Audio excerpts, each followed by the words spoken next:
Halo, assalamualaikum warahmatullahi wabarakatuh. Kembali lagi dengan channel kami, channel Gempur Abis. Pada hari ini kita akan berbagi info ya, info mengenai ini ya, tombol switch ini ya, teman-teman. Ya, tombol switch ini kan ada dua mode ya. Ada mode mati seperti ini, ada mode nyala sebelah kiri kita nih. Nah, ya tuh. Ada yang mode dia nyala terus ya, walaupun pintunya tertutup dia tetap nyala terus.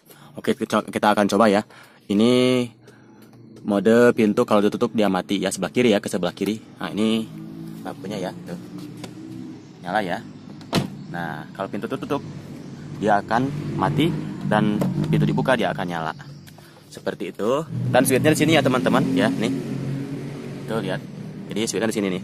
Nah, kita pencet dia mati. Seperti itu. Kita pencet dia mati ya.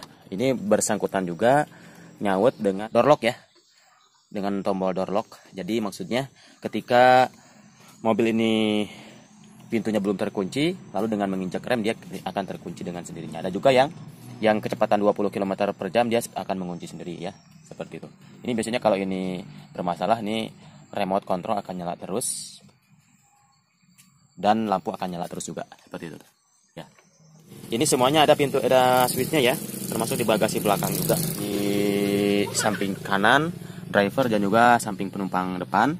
Itu semua pintu ada switch ininya ya, ada switch lampu kabinnya ya. Jadi kalau misalkan salah satu pintu itu terbuka, maka dia akan menyala. Itu kalau tombol ataupun fitur tombol switch dari pintunya diaktifkan. Kelemahannya kalau kita habis perjalanan jauh, kita turun di bawah garasi, lalu penumpang depan lupa merapatkan pintu ya.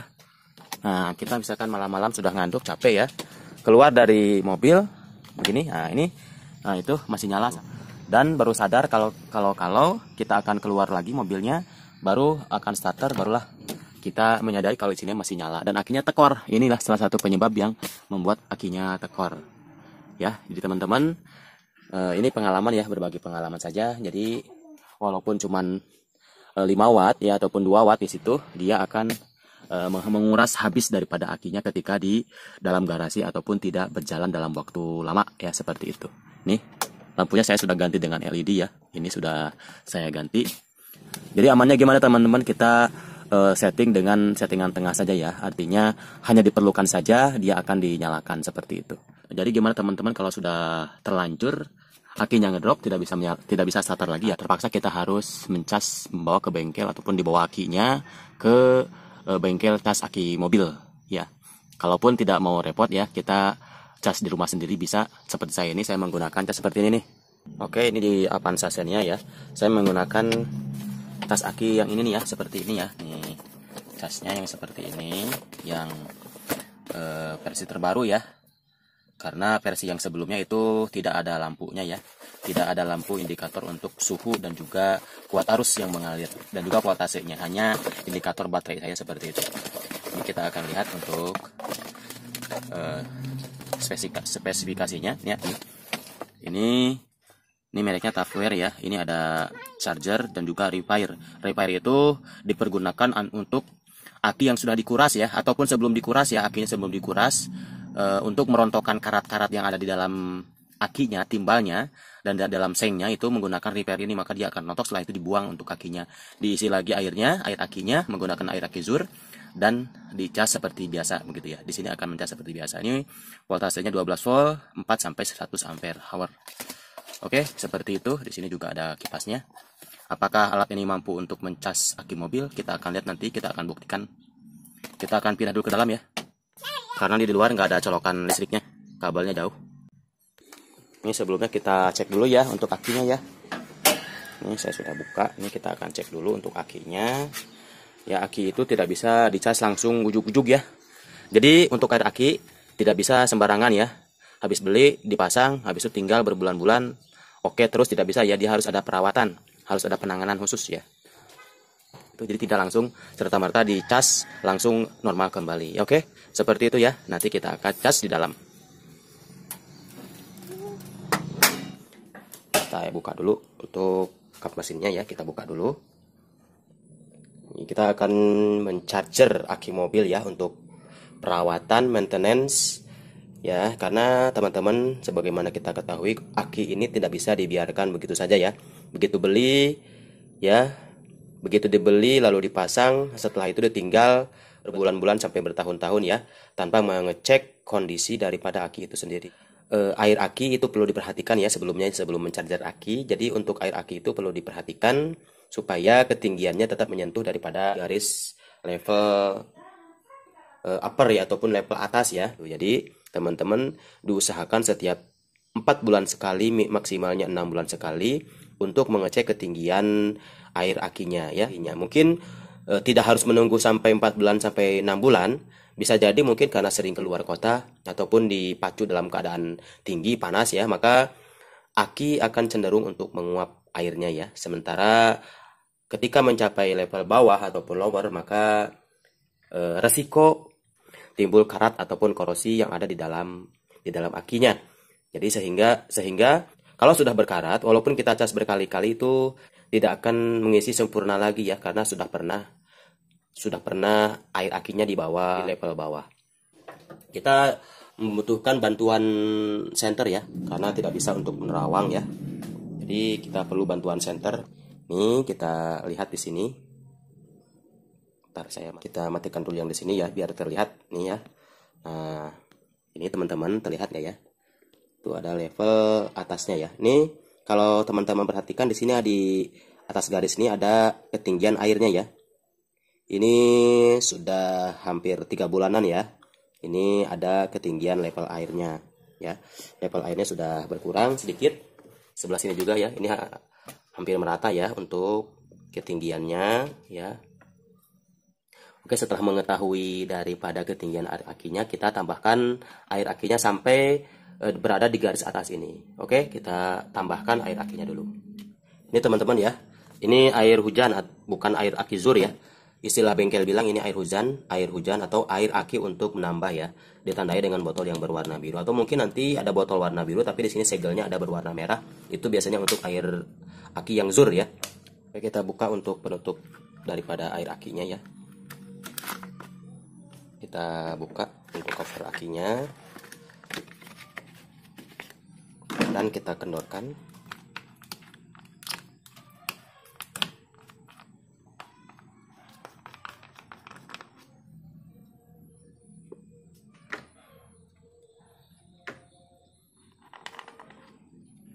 Oke. Kenapa teman-teman tidak boleh menambahkan dengan menggunakan air aki zur ya? Itu sudah ada penjelasannya di video saya yang sebelumnya ya. Oke, tinggal lihat saja ya di atas ini. Oke, kita tambahkan sambil diterawang ya nanti ya. Ini per 10 mili ya. Kita tambahkan dulu semuanya 10 mili.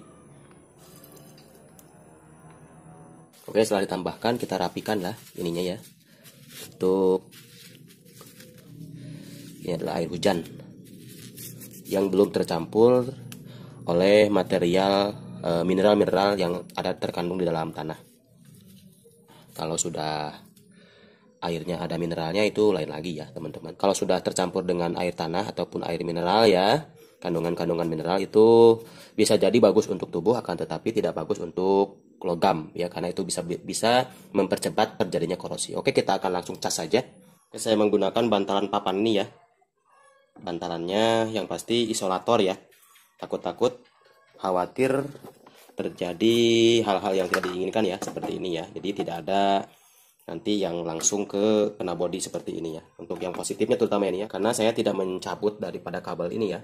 Kabel negatif dan juga positifnya tidak akan dicabut karena ribet. Nanti akan mereset semua audio dan juga video yang ada di dalam dashboard ataupun di head unitnya gitu ya. Ini sudah diatur gambarnya dan juga audionya, jadi tidak perlu mengatur lagi. Oke.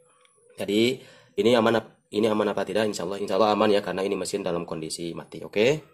Kita akan cek dulu voltase sebelum dicas ya. Oke. Kita akan coba di sini. Capit penjepitnya nih ya, penjepit buayanya. Kita akan coba berapakah? Oke, ada loncatannya. Nih teman-teman bisa melihat gak ya? Untuk voltasenya 13 volt. Kita matikan dulu sebentar ya, biar bisa melihat. Oke, ini voltasenya ya. Tuh kelihatan gak ya? Hanya 13 volt ya. Tuh kelihatan gak ya? Nah, dan untuk Celsiusnya ataupun temperaturnya di 16 derajat Celcius. 13 volt ya. Ini untuk voltasenya, karena arusnya ataupun ampere itu belum bisa dinilai, belum bisa diukur sebelum ada aliran listrik, baru kita bisa mengetahui nilai ampernya. Kita akan colokan. Ini saya kasih bantalan ini ya. Ya, jadi diusahakan untuk mengecas perangkat ini berada di posisinya di isolator, bahwa di sini dudukannya ya seperti itu. Oke, kita akan coba lihat untuk voltasenya setelah kita colokan. Oke, bunyi ya. Berapa nih ya untuk ini 20 derajat Celcius, 13 volt ya. Dan 4,9 ampere ya untuk kuat arusnya. Oke, ada bunyinya ya. Ini ada bunyi, ada kipasnya juga untuk mendinginkan trafo di dalamnya ya. Dan ini masih terbuka ya teman-teman ya untuk penutup kakinya. Masih terbuka nih. Nah, jangan kencangkan dulu ya, biarkan seperti ini. Yang penting akinya bisa bernapas. Tuh. Masih ada sirkulasi udaranya ya. Oke, untuk voltasenya sudah naik ya tuh, 14,1. Sementara arusnya 3,3 ampere ya, 14,2 volt untuk voltasenya. Sementara arusnya 3,3 ampere, 3,1, 3,2. Temperaturnya 23 derajat Celcius. Voltasenya 14, dia akan naik ya sebegitu. Sementara idealnya untuk mengecas ini adalah 13,8 volt sesuai dengan bawaan alternatornya sampai 14,5 volt itu ya. Jadi jika teman-teman belum ada yang otomatis untuk chargernya, untuk aki mobil ini di kisaran 13,8 sampai 14,5 volt untuk ampere, untuk voltasenya. Nih, sementara ampere di sini semakin penuh ya, nanti semakin penuh maka akan semakin kecil daripada kuat arus yang mengalir yang masuk ke akinya. Jadi kalau akinya itu ngedrop ya ataupun kosong kuat arusnya, maka ampere juga di sini akan tinggi. Setelah terisi setengah ataupun terisi hampir 80%, baru sedikit demi sedikit dia akan ampernya akan berkurang mengisi ke dalam kuat arusnya ya, ke dalam akinya. Oke, kita tunggu saja sekitar 1 jam ya. Oke, ini udah sejam ya.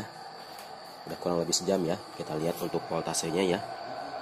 Untuk voltnya 14,5 ya. Untuk ampernya 1,5 ampere ya. Semakin penuh elektroliknya ataupun listriknya, maka akan semakin rendah pula untuk kuat atau arus yang mengalir atau mengisinya ya. Nih, 1,5 ampere. Oke, kita lihat juga di sini tuh ada gelembung-gelembungnya ya tiap selnya. Itu menandakan casannya itu ngisi ya, seperti itu. Oke, kita akan stop dan kita akan tes. Kita cabut dulu. Oke, lalu kita lepaskan dan kita tutup untuk tutup akinya ya.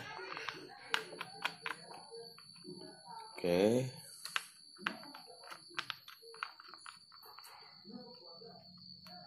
untuk pelindungnya ataupun pelindung dari kutub positif akinya kita tutup juga, dan cover untuk penutup tutup akinya. Oke, sudah ditutup untuk covernya semuanya ya, sudah dikembalikan lagi ke posisi semula. Kita amankan dulu untuk kabel-kabelnya ya ini. Oke, kita akan startup untuk mesinnya ya. Kita akan nyalakan mesinnya, kita akan tes dulu. Nah, nyala semua ya. Nanti ketika di starter dia akan mati semuanya. Oke, kita nyalakan juga untuk lampu kotaknya. untuk indikatornya mati semua, normal semua ya. Untuk pengisian akinya. Ini untuk lampu speedonya teman-teman sudah saya ganti ya. Untuk cara penggantiannya sudah ada di video saya sebelumnya ya. Pemasangan daripada lampu speedometernya. Oke, kita akan lihat ke depan. Dan ini hasilnya ya teman-teman ya. Ini untuk hasilnya sudah normal lagi ya. Sudah kembali ke performa awal ya. Oke, demikian videonya, mudah-mudahan bermanfaat. Jika teman-teman suka dengan videonya, silahkan tekan tombol like dan subscribe untuk channelnya. Dan jika ada pertanyaan, silahkan tinggalkan di kolom komentar. Dan jangan lupa untuk mengaktifkan tombol notifikasinya, loncengnya untuk mendapatkan pemberitahuan video-video terbaru dari channel kami. Oke, terima kasih sudah menonton. Assalamualaikum warahmatullahi wabarakatuh.